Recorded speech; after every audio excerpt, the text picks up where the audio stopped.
This is absolutely perfect fall weather. I think it's maybe, feels like 6 or 7 degrees Celsius. Sun is shining, nice wind blowing through to keep it cool.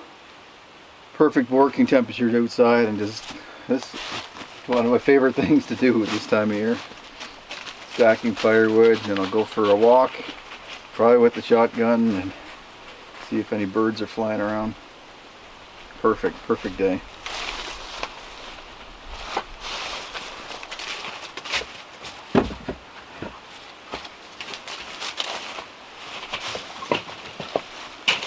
Love at this time of year that you can just dress for the weather, and not like the summer when it's hot, and especially when the bugs are bad. Hot, yet you don't want to take your shirt off because you get eaten alive. This, if I stop working, is add a layer, and if I work too hard, I just take a layer off. Got a couple of questions on Instagram. Just wanted to answer them here on video instead of trying to put it in a brief sentence in reply to your questions. So this is a guy from I think Minnesota. It says, "Hey man, I see you living the dream. I'm just wondering what tips you have for a young guy trying to find a way to make a living in the woods, a lucrative way to live in the modern world." And a couple other things. And same day, another comment from another young guy. "I'm 19 years old looking to buy property because I want to build a log cabin by hand like you did. You're such an inspiration to me. Do you have any pointers or tips?" First of all, I think you need to decide, make sure if you're 100% committed to doing this kind of thing before you embark on this journey, because you might get part way along and find out it's not really for you, that it's a nice hobby, but it's not something you want to do full time.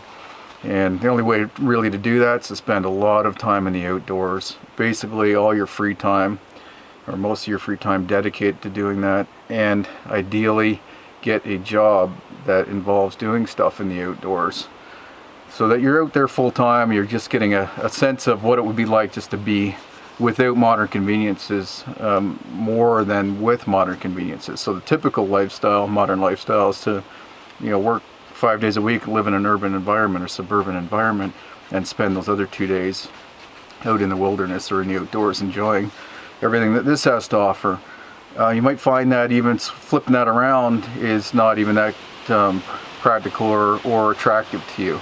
So in other words, 5 days outside and 2 days visiting friends and family in town or in cities and doing kind of just the modern lifestyle things. But if you're serious about it, I mean, following my channel, I appreciate you doing that, and hopefully you're learning something here. That's a start. Try to consume as much information, as much content as you can related to this type of lifestyle. I suggest going back and starting with Dick Proenneke, reading his book, or Sam Keith's book about Dick Proenneke, and then Dick Proenneke's journals, and watching Alone in the Wilderness and the other short stories or short movies about his lifestyle. So in 1968 he moved up to Alaska, built a cabin, lived there essentially on and off for a few years of those, at the beginning and at the end. In the middle though, he lived full time there. So all told 30 years. I think what's important to remember about him and about me is that we're older. He was 50 when he started his journey. He actually retired at that age with a fair amount of savings, and I think a pension from the Navy, because he was a Navy carpenter and then diesel mechanic. So he actually had the resources to be able to fly his supplies in regularly, his food every 2 to 6 weeks. So that may be the other part of the story, is that you need to have patience. You need to maybe dabble in things outdoors, but if you're committed to putting in the long journey, the long game, and saving up money so you can retire early to this lifestyle, that's an option too. It's essentially what I'm doing, or what I did. I spent my early years, around your age, trying to live off-grid, trying to build a cabin and live in it. But even in order to do that, I bought my first property for $16,000, sold that for $32,000 2 years later when I was 19, sold it when I was 19, so I bought it at 17. Bought another property with my sister and her boyfriend for $45,000, 5.5 acres on a mainland, with access to the lake, rights to the lake, and then bought them out essentially. So I had to have money, so I worked really hard and saved my money during the summer while I was still in school in construction, and made enough money to buy the property. And then after that, I moved back out of the bush, got married, had kids, had a decent job, decided that a decent job wasn't going to cut it. I wasn't happy with just having the weekends, made a real commitment to earn enough money to retire early, or at least get a business to the point where I was able to have somebody else manage it for me so that I could go back to living this lifestyle. I had a major upset in that process, in that period. If you followed along, you know I lost everything, went $750,000 in debt, had nothing to my name and no real future prospects, and I thought things were over. I turned that around, I started another business, paid it all off, and was able to buy this property for $50,000. So bottom line is I had to do stuff conventionally in order to get to this point. Now that's not the only way to do it. If I had continued along the path when I was 21, I could have got a local job doing anything to pay that. Like my mortgage was $150 a month, and property taxes they weren't much more than that. Maybe, they weren't that much, per year. Probably $300 a year. And I could have done pretty well anything. I could have guided fishermen or hunters or photographers, or worked in a resort in town or something. I could have found something to pay for that little bit of expense, and then food, of course. So that's one way to do it. Either way, it's a real commitment. It's either a commitment to live extremely frugally while you're building up this lifestyle, this outdoor lifestyle career, or you're working really hard and socking that money away so that you can retire early, or that you can make investments that allow you to continue or to live your lifestyle while your money continues to make you money. Real estate would be a good example of that, or a business that doesn't require you to be hands-on. Either way, like I said, it may be a long game. It might be 10, 20, 30 years. I think 10 years is a reasonable amount to work really hard, and then look for opportunities like this property in an unorganized township that cost me $50,000 and allowed me to build something without permits and without costs.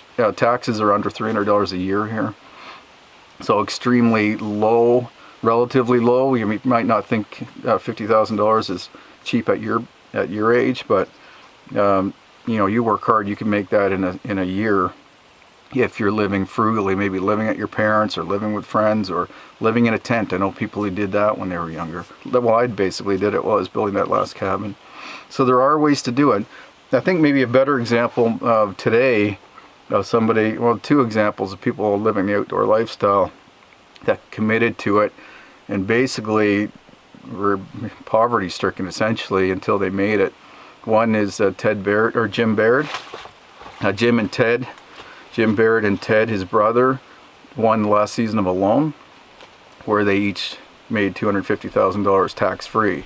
So the $500,000 prize they split between the two of them. So I think Ted has a conventional job as well, but Jim has committed himself to making a career of the outdoors. So he writes for a number of magazines. He films videos for like Field and Stream, and I think Outdoor Canada and things like that. So he's making money, bits and pieces here and there. So an article doesn't pay a lot, but when you do a lot of them, or a lot of videos, it adds up into not a lucrative career like you said. I'm not sure if you meant lucrative as in make you a lot of money, but it certainly pays the bills for him. I'm actually supposed to be going out moose hunting with him next week, so we'll see if we put that together. He lives not far from here actually, so we could easily go either to his place, a place that he has access to east of where he lives, or he could come up here and spend a couple of days. So we'll see. The other guy I have to mention is Joe Robinette. You see me going out on trips with him, and he's been here to the cabin. He is earning all of his income on YouTube. So two good examples of young guys who are making a career of it. Of course, there's all kinds of other ways. Professional fishermen. I think writing is a good way if you practice your writing skills. And you don't have to be a super writer. I'm certainly not. As you might know, I failed English 4 times, never did get my high school diploma because I couldn't pass English. Yet I now write articles for magazines on Ontario tourism. So that's an option. YouTube does pay fairly well once you get your channel to a point where you have lots of views, but that takes time, takes commitment and focus, and it's not going to happen overnight. It might take years, and really all of these things might take years. So you might have to have a part-time job while you're working on your outdoor career.